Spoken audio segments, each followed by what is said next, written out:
पूरे देश में राजनीतिक सरगर्मी काफ़ी तेज हो गई है। ऐसे में आपको बता दें, ईडी के द्वारा राहुल गांधी और सोनिया गांधी पर नेशनल हेराल्ड मामले पर ईडी ने समन जारी किया है। ऐसे में आपको बताते चले, इस वक्त हम बीजेपी कार्यालय में पहुंचे हुए हैं और बीजेपी आपको बता दें, भाजपा कार्यालय में नेता प्रतिपक्ष बाबूलाल मरांडी ने एक पीसी का आयोजन किया गया, जिसमें उन्होंने साफ हेराल्ड मामले में सोनिया गांधी और राहुल गांधी पर आरोप लगाते हुए कहा कि उन्होंने जो गलती की है उस पर लगातार ईडी जो है अपनी कार्रवाई कर रही है। ऐसे में आगे क्या कुछ कहा उन्होंने, सुनिए। चलो भाई, बहुत बहुत धन्यवाद आप सबको, जो कि आप सब लोग 2 दिनों से देशव्यापी हल्ला सुन रहे होंगे। ये आप सबको जानकारी में आया होगा, जब से 15 अप्रैल को नेशनल हेराल्ड की मामला में ईडी ने चार्जशीट दाखिल किया है और उस समय से कांग्रेस पार्टी बिल्कुल बिलबिला रही है और कांग्रेस पार्टी कहते हैं देश भर में आंदोलन करेंगे, धरना करेंगे, प्रदर्शन करेंगे।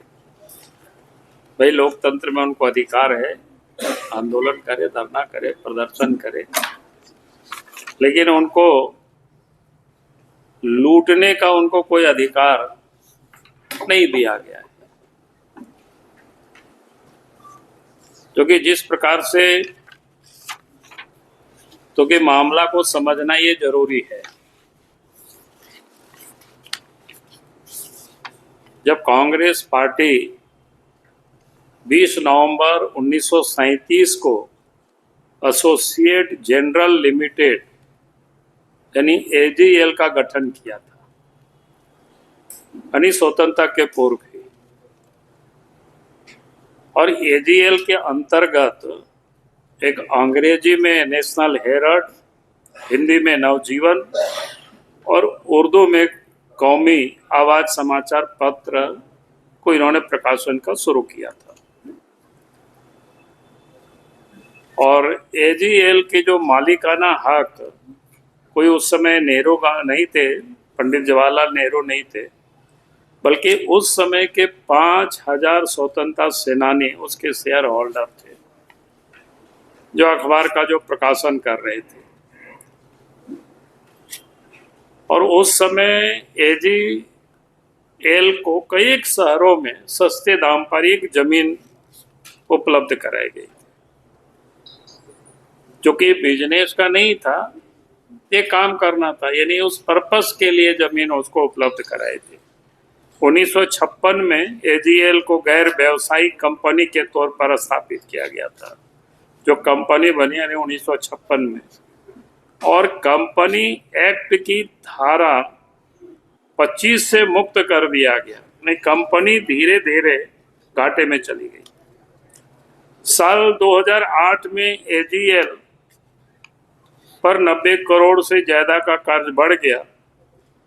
एजीएल ने फैसला किया कि अब समाचार पत्रों का प्रकाशन नहीं किया जाएगा, अखबारों का प्रकाशन उसको बंद किया गया, इस प्रकार की, और प्रॉपर्टी के बिजनेस में कंपनी उतर जाती है। और फिर 2010 में सोनिया राहुल की एंट्री होती है उसमें से। एजीएल के 1057 शेयर धारक थे और उस समय मैंने इसी वर्ष 5 लाख रुपया से कांग्रेस ने यंग इंडिया लिमिटेड कंपनी बनाई। मैंने ये समझने का विषय है कि 5 लाख रुपया में कांग्रेस ने यंग इंडिया लिमिटेड एक कंपनी बनाई और इसमें तत्कालीन जो कांग्रेस पार्टी के महासचिव राहुल गांधी को डायरेक्टर के रूप में शामिल किया और कंपनी में बने 76% हिस्सा राहुल गांधी और सोनिया गांधी यानी उनके मां के पास 36% रखी गई। शेष जो 24% तक कांग्रेस के शेष नेता जैसे मोतीलाल वोरा जी आज तो नहीं है, ऑस्कार फर्नांडिस, इन लोगों को दिया गया। इस प्रकार के 10-10 रुपया के 9 करोड़ शेयर यानी यंग इंडिया लिमिटेड को दे दिया गया और इसके बदले में यंग इंडियन को कांग्रेस का लोन चुकाना था 9 करोड़ शेयर के साथ। यंग इंडिया को इस कंपनी के 99% शेयर हासिल हो गए, माने यंग इंडिया को हासिल हो गए, जिस कंपनी में 76% किसकी थी? श्रीमती सोनिया गांधी और राहुल गांधी उसके, माने एक प्रकार से मालिकाना हक उन लोगों का हो गया। और बाद में जो 90 करोड़ रुपया की जो देनदारी थी जो कांग्रेस पार्टी से उन लोगों ने लिया, उसको कांग्रेस पार्टी ने माफ कर दिया। यानी इससे बड़ा लूट का और दूसरा क्या उदाहरण हो सकता है? यानी वो पूरे के पूरे प्रॉपर्टी को किस प्रकार से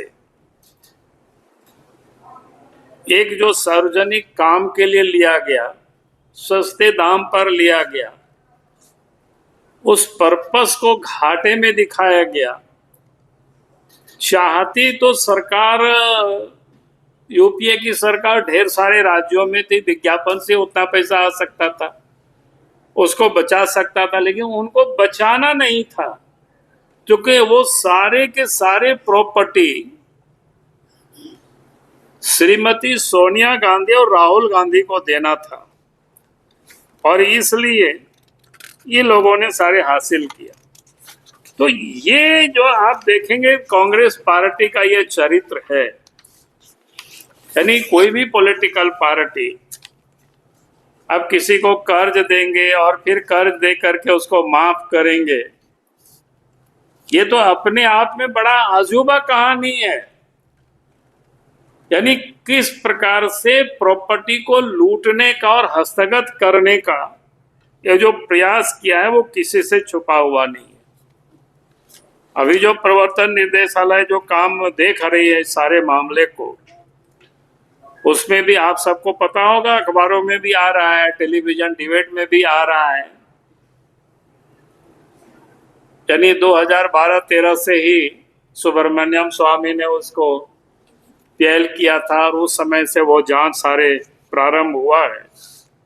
तो ये जो पूरे खेल कांग्रेस पार्टी की है लूटने की, सरकारी और बाकी संपत्ति को हड़पने की है, तो ये किसी से छुपा हुआ नहीं, ऐसे साफ दिखता है आईने की तरह। भाई आप कह रहे हैं हम निर्दोष हैं, तो फिर जमीन पर अब लड़ाइए, कोर्ट में लड़िए। तो अब पॉलिटिकल प्रेशर दबाव बनाने के लिए कांग्रेस पार्टी चाहती है कि पूरे देश में हम आंदोलन करें, हंगामा करें। जैसे अभी आप देख रहे होंगे ना, क्या है अभी जो कानून बना है वक्फ बोर्ड का, वक्फ एक्ट जो बना है वो भी क्या है। यानी इस प्रकार से ये लोग लूटने, और वो सारे लुटेरे लोग एक साथ मिल करके देश में हंगामा करो, आंदोलन करो। भाई आंदोलन करना तो हर किसी का राइट है, कोई उसको छीन नहीं सकता है, लेकिन आंदोलन ऐसा करो, भाई इसको क्या बोलते हैं गांव घरों में कहता है ना, चोरी भी और सीना जोरी भी। यानी ये लोग कानून को धत्ता बता करके संपत्ति को लूट रहे हैं। अगर आपको लगता है कि हमने कोई गलत नहीं किया है, तो फिर कांग्रेस पार्टी को सड़कों पर जुलूस निकालने की क्या जरूरत है? अदालत में लड़ाई लड़ते हैं। देश के प्रधानमंत्री के ऊपर कितनी आरोपें लगे, कितना कुछ, लेकिन उन्होंने कभी भी कोई पार्टी को सड़क पर आंदोलन नहीं किया, बल्कि उन्होंने कोर्ट को फेस किया और फिर दोष मुक्त हुए पूरे तरह से। तो ये जो ये लोगों ने पूरे देश में, यानी वो आज के तारीख में 2000 करोड़ से अधिक की वो संपत्ति है जिसको वो अपने नाम से वो कराना चाहते हैं। तो आप सोच सकते हो कि इससे बड़ा और लुटेरा क्या हो सकता है, और किस प्रकार से कांग्रेस और यानी आज तो इंडिया अलायंस कहते हैं कि उसके गठबंधन की सरकार है, वहां किस प्रकार से ये लोग लूटते हैं पैसे को। उसका एक नमूना झारखंड के बारे में मैं आपको बताऊं, क्योंकि झारखंड में भी ये लोगों ने इसके नाम पर लूटा है, वो किसी से छुपा हुआ नहीं है।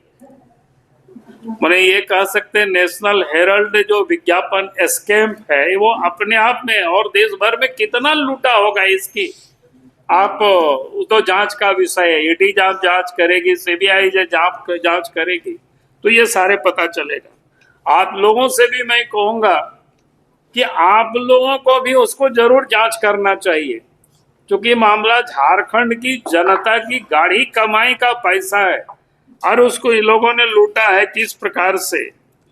उसमें से एक उदाहरण आपको बता रहे हैं। एक इवेंट था 9 अगस्त क्या बोलते हैं 2024 को, उसके लिए नेशनल हेराल्ड में जो विज्ञापन कब छपा है 11 अगस्त को 2024 को, यानी 9 अगस्त को इवेंट हो गया, कार्यक्रम हो गया। झारखंड सरकार ने विज्ञापन दिया उसके बाद, और इस अरे कार्यक्रम क्या था आप लोग खोज लीजिएगा ना, सब काम हम ही करेंगे तो आप लोग क्या करोगे? आप लोग पत्रकारिता करते हो, इसमें खोजो उसमें से। और 11 अगस्त को उसमें अखबार में छपता है। मैंने सब कुछ कार्यक्रम हो गया था और उसके बाद कार्यक्रम में छपता है उस अखबार में।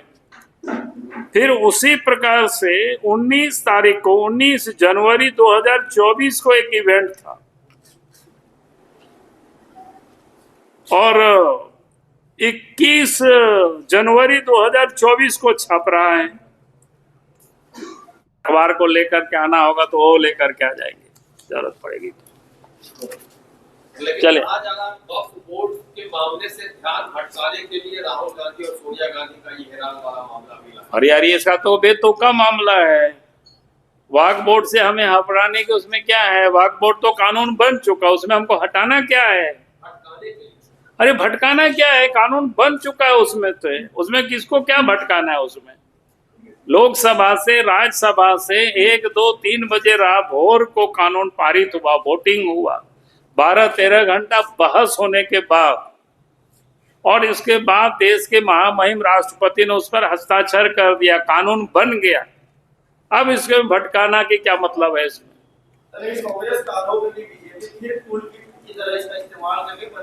अरे मैं कह रहा हूं ना कि उनको लगता है कि उनको अदालत पर तो भरोसा होनी चाहिए, तो अदालत जाए, अदालत में सारी बातों को रखे।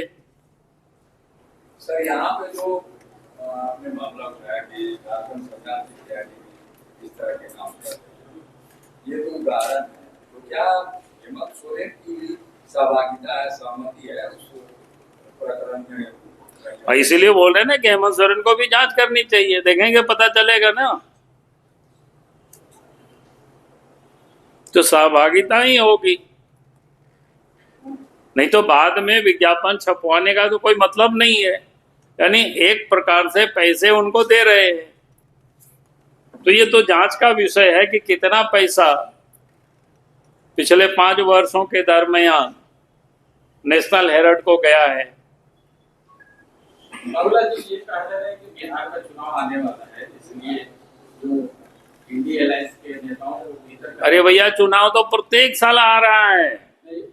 नहीं, मैं वही तो कह रहा हूँ ना, अभी चुनाव समाप्त हुआ, फिर चुनाव, अगला साल भी चुनाव होगा।